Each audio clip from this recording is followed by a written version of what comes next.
Okay, so very short. Okay. Yeah. Just one thing. It's. Should I look into the camera? I don't have to. No. No, because like I know in filming sometimes they say you should say it's a camera, but I No, don't no, have no, to. no, Okay, it's that's perfect. Well, we are now in the Prague House, which is the seat of the delegation of the city of Prague to Brussels. This delegation is one of around 300 regional representations in Brussels. Our main goal is to liaise with the European institution. That's a goal number one for sure. So we do all this kind of networking, kind of lobbying, definitely communication. We are sending information from Brussels to Prague. We are identifying or trying to identify the opportunities, or we are also very often solving the problems if something happens. Because we know, and that's one of the reasons why there's so many regional offices in Brussels, that more than 80% of European legislation, in fact, at the end is being realized at the level of local and regional authorities. And that's why it's quite important that there are the stronger links between them and between EU. We are lucky enough to have a seat at the Prague House, which is a building from the end of 19th century, built by Belgian architects Van der Velde and Bosmans. And in these beautiful premises, we organize a lot of culture events. For us, of course, it's about promotion of the Czech culture to Belgium as well, but namely we use our events for invite here the people from the EU institutions, the people we work in, or we will work, or we expect to have to work in future, just our partners. So as they are happy to come in here, and when we need something from them at a working way, they are more happy to help us. So that's why we are sitting here today. I don't know if this is enough. No, that's really good, really good, thank you. Okay, we'll maybe also ask you if it's possible, or maybe your colleague can do that, just to tell us a short story about your country. Mm-hmm. Like a little bit history. If it's not possible, it's not a problem. Yeah. We just want to know if it can also be about something now, like Prague or. Okay, sure. You mean a story or a story? Like yes, history. History. Like yeah. Okay. Yeah. So basically, as most of the places in Europe, the first settlement was in the country was already in the 4th, 5th century. I mean the New Age settlement. I don't speak about old time period. The real settlement, and this is a place where used to live Celtic tribes, later the part of the Roman Empire, etc. The Czech state was developed at around the, I don't know exactly the dates, but around the 9th century. When we go to the history, the most extensive and the most successful period of the culture was in the 14th century, when Prague, as a capital of Czech Republic, was the seat of the Roman Empire under the king Charles IV, was basically coming half from the Czech dynasty, half from the Luxembourg dynasty. And this was the golden times of the Czech history, when Prague was the seat of European culture. And also, if you go to visit the city today, you see that most of the most interesting or most important historical buildings come from that period, like the Charles Bridge, Charles University, connection of the old and the new town of Prague and stuff like that. Then basically, if I jump really quickly in the history, we became a part of the Habsburg monarchy, Austrian-Hungarian monarchy. It's also the period when we started to be in touch historically with Belgium, because at a certain period we had Habsburgs as our kings. This period took practically 300 years, from 1620 to 1918. Mm-hmm.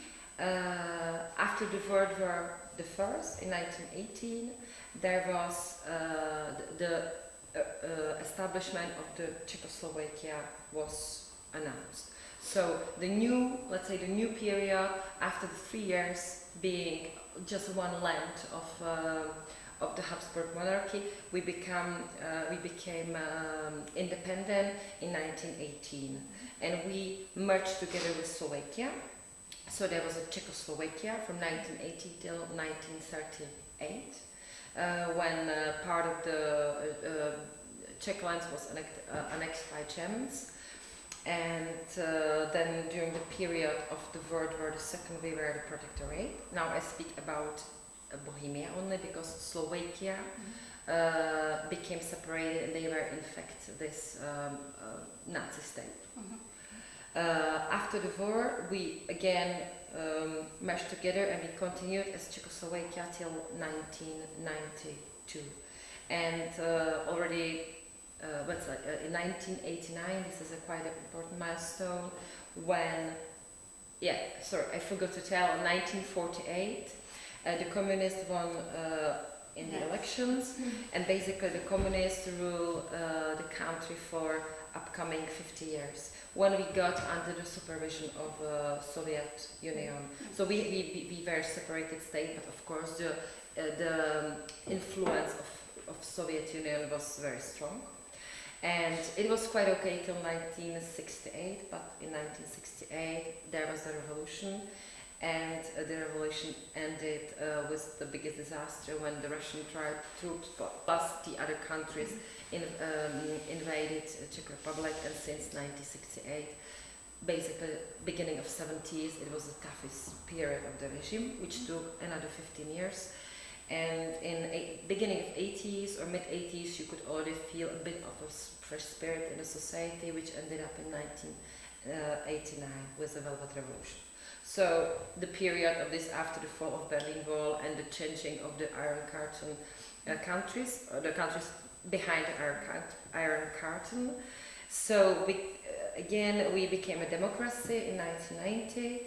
And basically, hand in hand with this, Slovaks started to feel their need to be more independent, which resulted in 1993, 1st January 1993, in separation of the country. So in fact, nowadays, or this year, we are kind of celebrating 20 years since the split of the countries. And it's quite a different point of view, because Slovaks are more kind of celebrating it.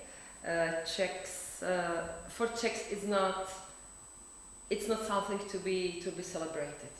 You know, it's true that I think that the split was in fact quite positive, because the relations between Czechs and Slovaks are much better than before. So we have having this brotherhood relations, but it's more positive. It's in fact more positive, but we are definitely not celebrating our independence in Slovakia. Yeah, Slovaks, they more tend to do that. We really appreciate what you all tell us, because it was really what we wanted to have. I have another question. We saw that during the history, your country was influenced by a lot of cultures. And what do you think was the culture that most was influenced for your country, for the culture? Yeah, this is a question because, of course, that Czech Republic is a crossroads of all the cultures and melting pot of all kinds. So I think if you speak about the culture, definitely it's a German influence. It's clear because of the location, and it's a Jewish culture for sure, which is one of the typical influences of the Czech culture. So today you see that it's this kind of melting pot of this. But if you look at the architecture, for example, you see that as the whole Europe, the inspiration was coming from Italy. So the most known, the most beautiful palaces and buildings were built by Italian masters, architects. So it really is a bit difficult question because of the central location. But yes, I would say the most influence definitely German and Jewish culture. And if you have to compare your country to another, which country is most close to your country I on think the that level of culture? yeah, I think the most similar definitely is Vienna. It's Austria. I think that basically there is kind of rivalry between Czechs and Austrians. It has always been, and you see, and they don't like to accept the fact of the similarity between these two countries. So, for example, Austria is much closer to Czechs than Slovakia in many ways. You know, because we used to be this part of, we were the upper land of Habsburg monarchy for 300 years. We used to be an industry country, which was the industrial heart of the Habsburg monarchy. But you know, all this, when we speak about the culture, always the seat was in Vienna, a part of very few moments in history. So if you compare Prague and Vienna, the architecture point of view, you see Prague in fact is kind of smaller, most romantic, of course more beautiful. Vienna, you see the similarities, you see the style, you see so far, for example, prevailing tradition of balls, which is so typical for the countries of former Habsburg monarchy that we have. The ball is something completely common. This is one of the things when I noticed coming in here, that the ball culture is not typical for Belgium, or not as much strongly as for us. That for us, ball season, as much as in Vienna, starts in November and ends up in March, and it's basically every weekend is a ball. So it's something like everybody who's 15 years old goes to the dance classes. It's like going to school. It's almost compulsory. And so this is, for example, quite visible. And architecture, of course, you see music. You know, if you see Mozart, he wrote Don Giovanni in Prague, and always this kind of competition between Prague and Vienna. It's historical, of course. Vienna was much more important, political. It has always been, and so Prague was a little bit trying to reach it. But on the other hand, also because of certain kind of because of the communist period, when the country was basically blocked, everything what was old remained. So now you can see that the modern development hasn't distorted the city center. So I would say Prague is more beautiful, but Vienna is more majestic. So this will always be this comparison, and the influence of Germany as well. Okay, thank you. Maybe we'll start now with the difference between the cultures. So more specifically on the theory of Hofstede. So maybe you can start with the first question. Yeah. So Hofstede has based his cultural differences on 5 dimensions, and the first one is power distance, and that's you have it on a few levels. Like on the work floor, if for example, the relationship Czech people have with their employees, the employer has with their employees, is there a difference between that, or is it kind of the same as here, because you now work for a Czech, but you have contact with Belgian employers, and do you see a difference in how they work with their employees and how the But you mean this is the thing I have. You mean the difference, the relations between employee and a boss, or employee and employer? Employee and employer. Or and maybe employer, also because it's two different things. Sometimes it's the same, but sometimes it's not. I mean, if you're at the public level, your employer is a city. So you have no contact. So you speak about the relations with your bosses, with you are subordinated. So it's different if you have a company cleaning windows. The boss and the employer is the same. So the thing is, what we want to know is, for example, it does not have to be your experience. If you know someone else, for example, in Czech or here, it's the difference. For example, here in Belgium, do we have a big distance? Sorry. For example, do you have to say sir? In other countries, we don't. Here we have things like that. Or the way most Belgian people, they know something about the family life of their boss. Yes. Is that socially acceptable in Czech, with Czech people? Yeah, you know, I think that it's feeling-wise, I don't see a difference, to be honest with you. I mean, this is exactly what you said. if let's speak about employer and employee. Like let's imagine a small company of 10 people who do some kind of, I don't know, either administrative work or manual work. They can have a garage. I don't know. So it's clear that it's quite common. Then if you have a nice boss, that you share a lot the private life as well. I think this is not.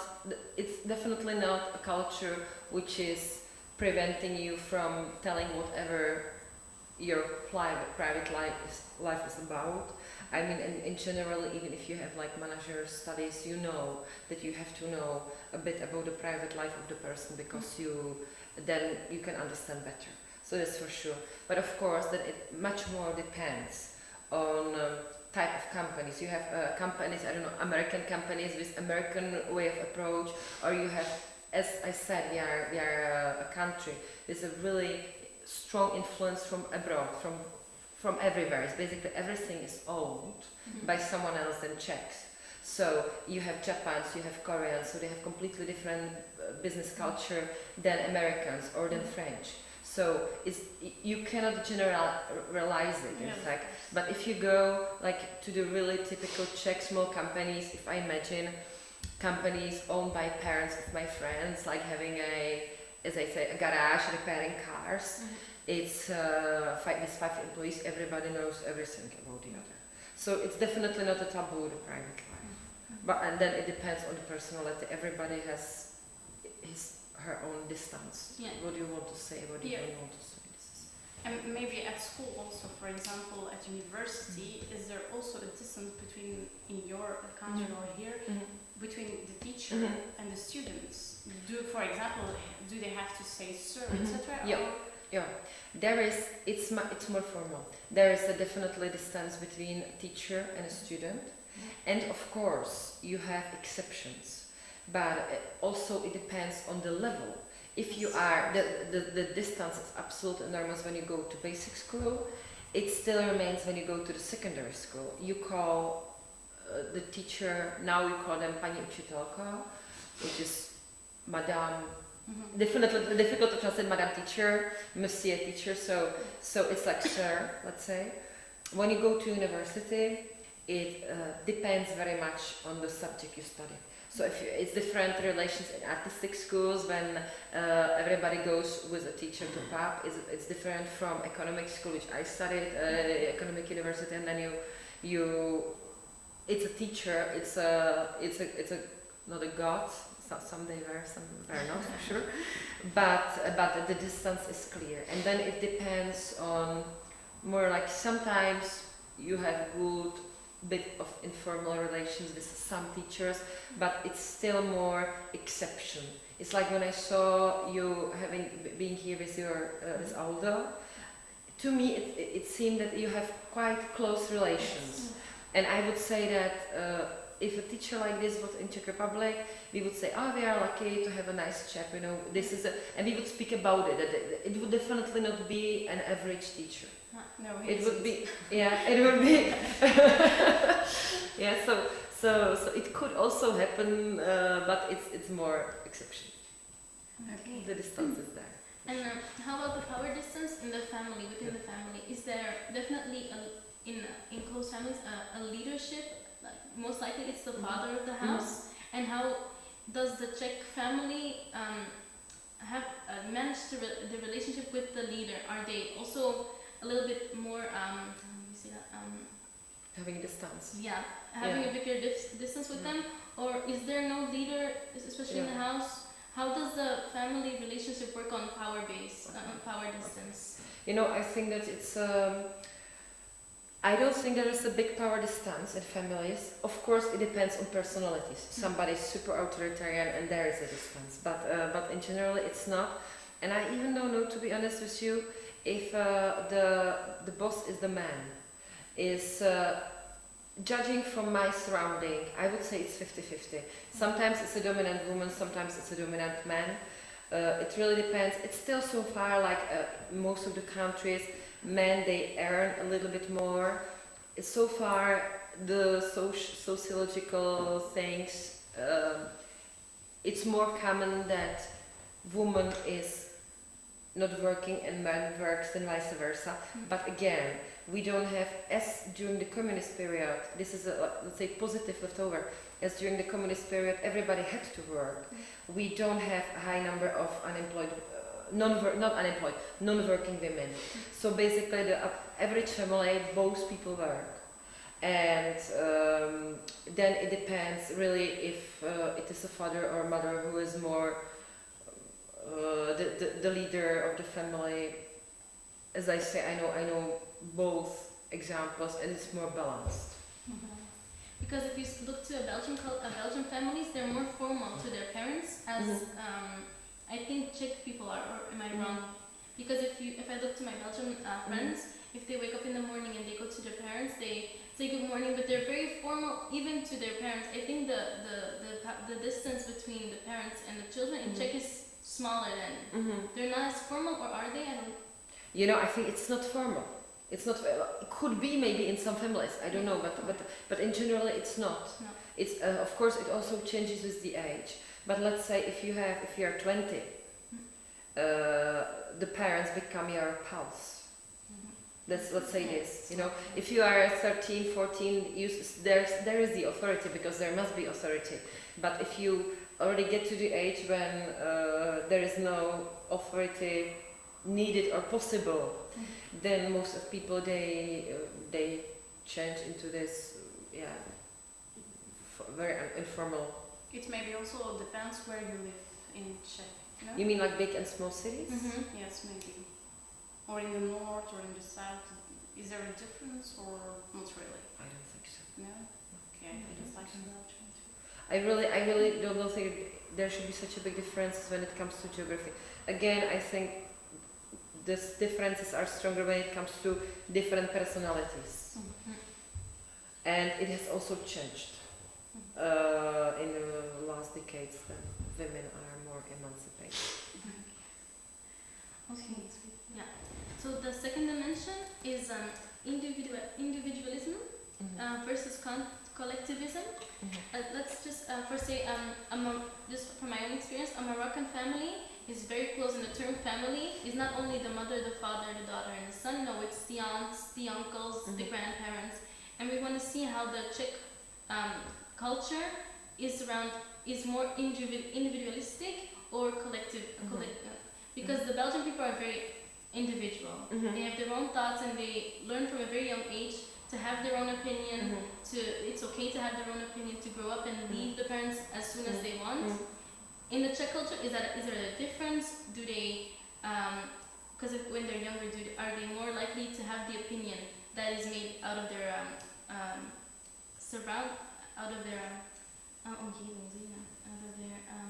surrounding, the closest family? Voila. That they make their opinion out of what they say, and when they grow up, do they leave the nest? When important decisions are they made individually, the family, or the entire family as a whole? I understand. You know, I think that we are somewhere in the middle. And this is maybe what I should notice at the beginning. It's quite interesting to follow that. It's in fact the Czechs, they are in the center of Europe, and they are really in the middle of most of the things. I mean, it really works like this, you know. And maybe we are also kind of close to Belgium, but that's, you know, we are as much far from the Southern European mentality as from the Northern European mentality. We are somewhere in between in most of the aspects, and this is one of them. So I don't know if, I mean, in society in general, you have to accept the historical consequences. So in the past, definitely you were taught, even forced, to have this collective way of thinking. Then after the revolution and after the new political system, there was definitely stronger pushing you to the individualism. And I think that now we are somewhere in the middle. I don't think the Czechs are strong individualists. They are, you know, I don't know if now they are I am at the age, I still don't have kids, and I've been out of school since quite a long time, so I don't know what are the methods now, what are you being taught. Maybe it's better to discuss with somebody younger than me. How does it work now at schools? I think that they push you to be more individualistic, definitely push you to be responsible for your own life, which is you see a big difference in the generation of, let's say, 35 minus people who already grew up after the revolution, who know that they have to be responsible for everything and not the state. You see the difference, that there are the things you cannot explain to 50, 60 years old people, something you cannot. So this is, so we are, I would say, more and more individualistic, but I'm sure that not that much as you see quite often in Western Europe. And the same when it comes to the living, it's the family is not forcing you to leave the familyness as soon as you can, but we also don't have this culture which is typical, like for Southern Europe especially, that you stay at home and you are 30 and you are still with your parents. Like so I think that usually it's natural that you are at the age around 20, you are, if you go to university, you still go to your parents for the weekend, you live in dorms, you have no reason to rent something, but usually you finish and you already find a flat. Or of course, some people they do it, I don't know, even earlier. And if there's some impact, it's impact of economic situation. You know what's going on now, and the youth unemployment all around Europe, which also affected Czech Republic, not as heavily as in the southern part of Europe, but it has affected the country. Which means that of course, if you are 21 and unemployed, you don't go and you don't rent a flat. You know? So they will not protest together if there is a problem, there is no work, for example.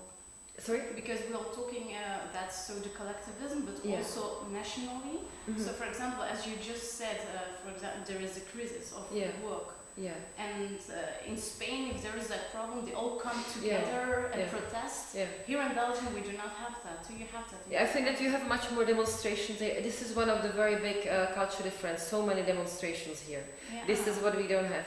But again, I think this goes to it's still connected with the past, Yeah. with the recent past, because during the communist period, we were forced to go to manifestations. You had this manifestation and it was organized and everybody had to go to the parade. And I think the people, this is something which really stopped the day of the Velvet Revolution, that people hate to go to anything organized.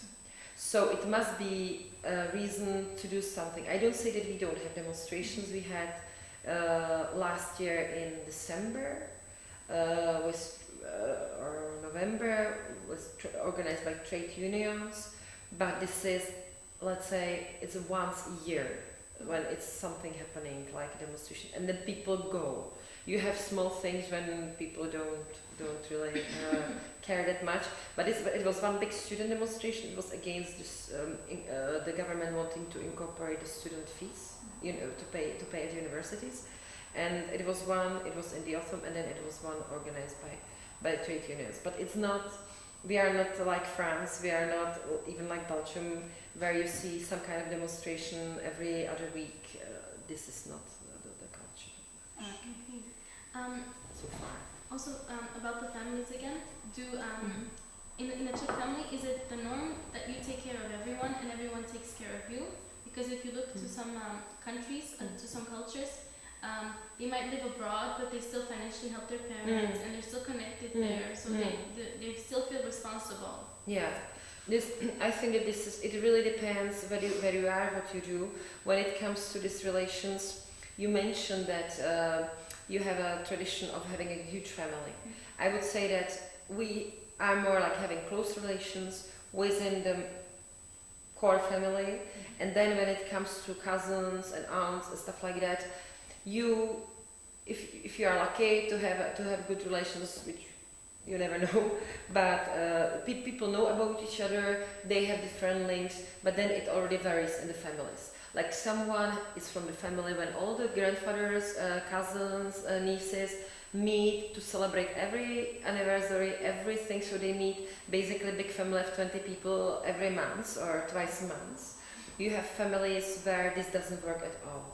And I think like in average, we are more like knowing about the relatives, being in touch, being more in touch with some of them, less in touch with other one, and probably meeting all together during Easter or Christmas, but not every month. This I think is a typical Czech model, Czech family.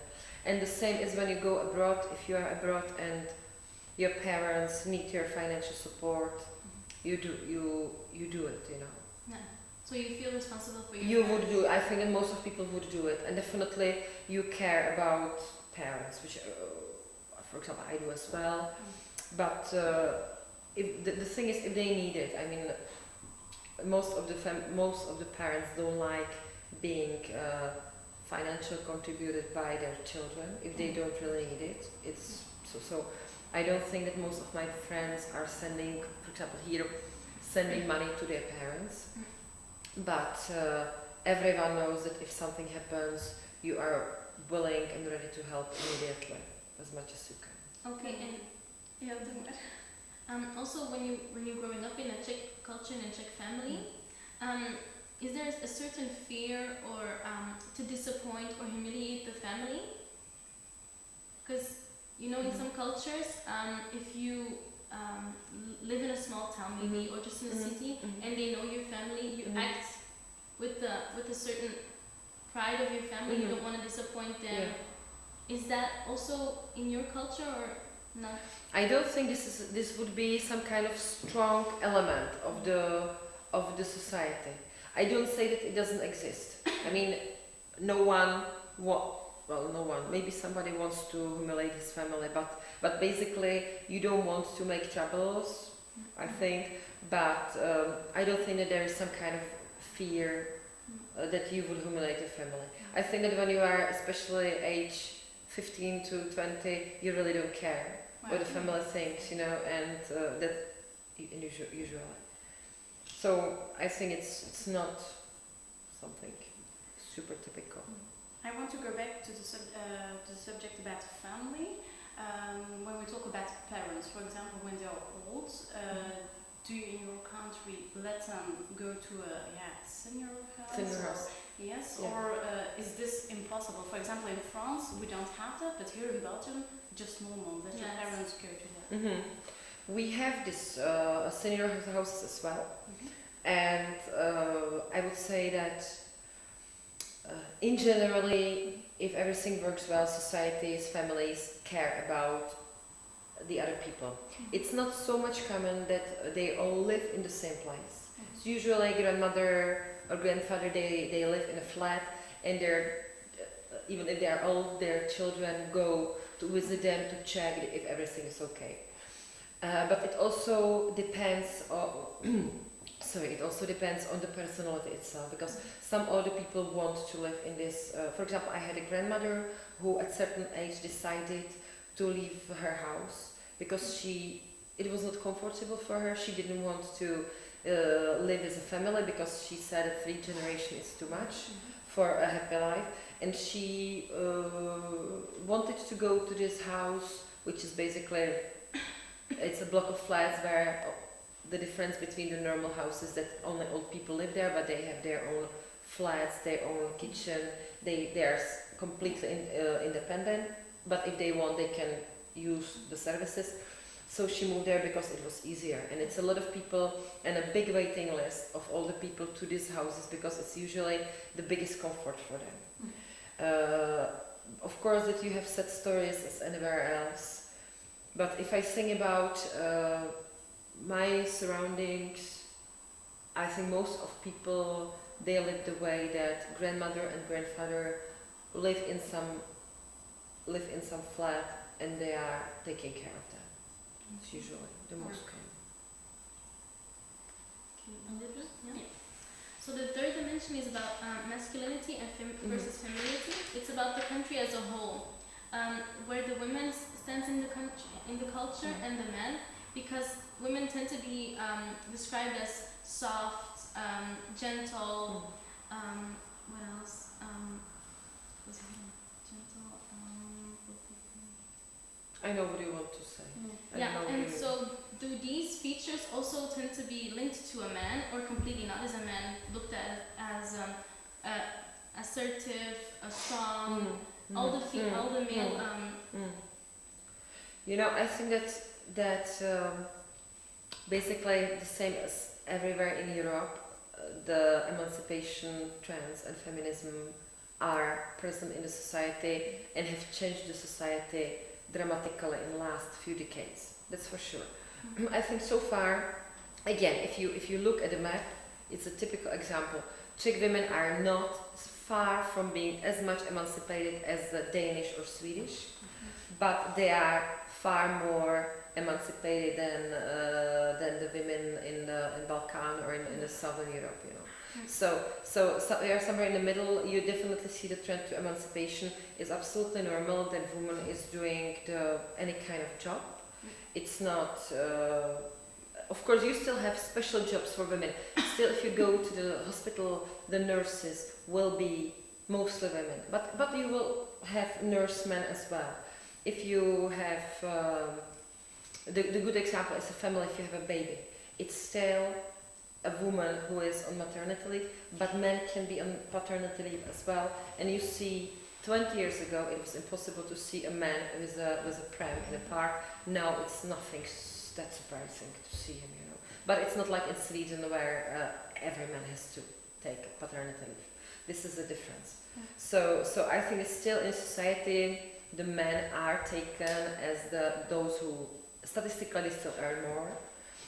You still see that in top positions you see more men than women. In politics you see more men than women.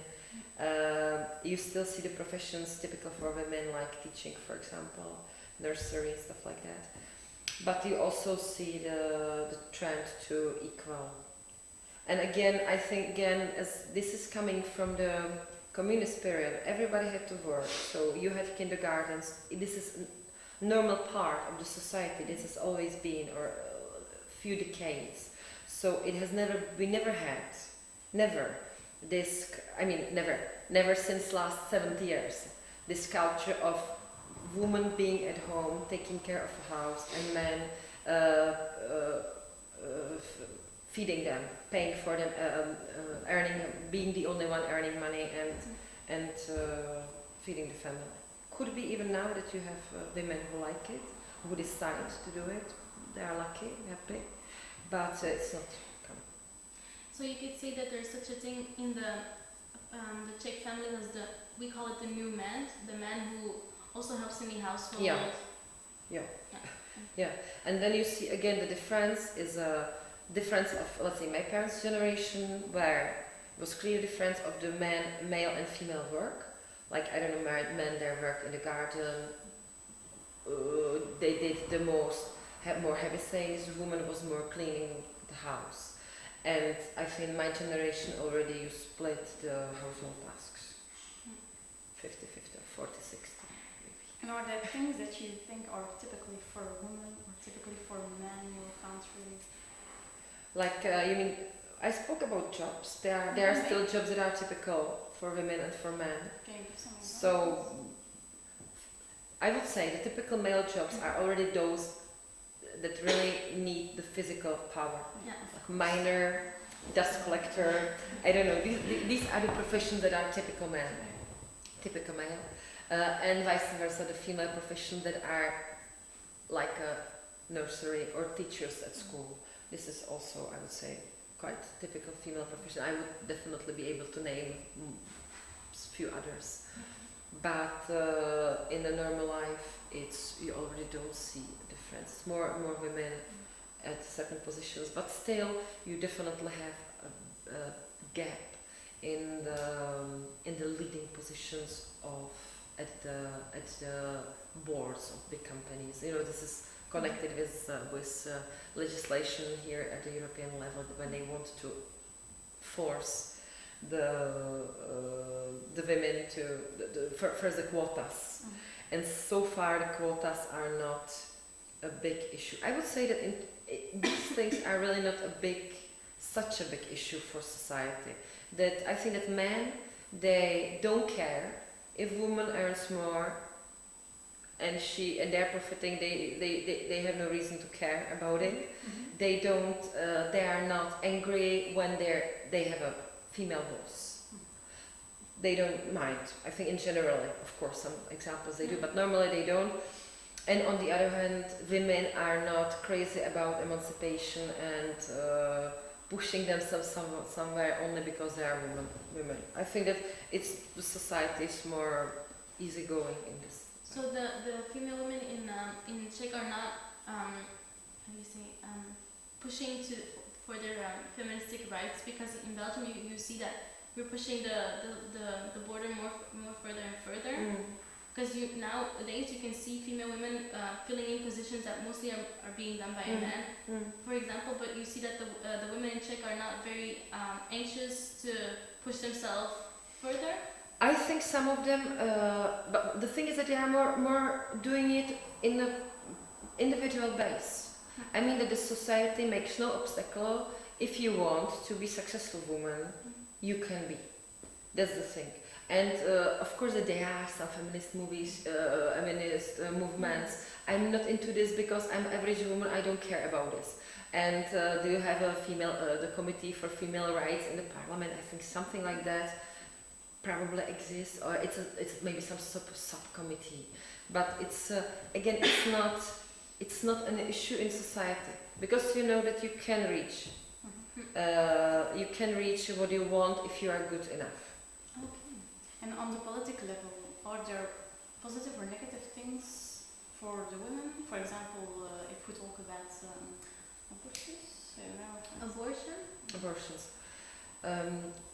Again, the things, we are very liberal country in this ways, and we have always been. Is it legal? It's legal. It's legal and not an issue of society at all.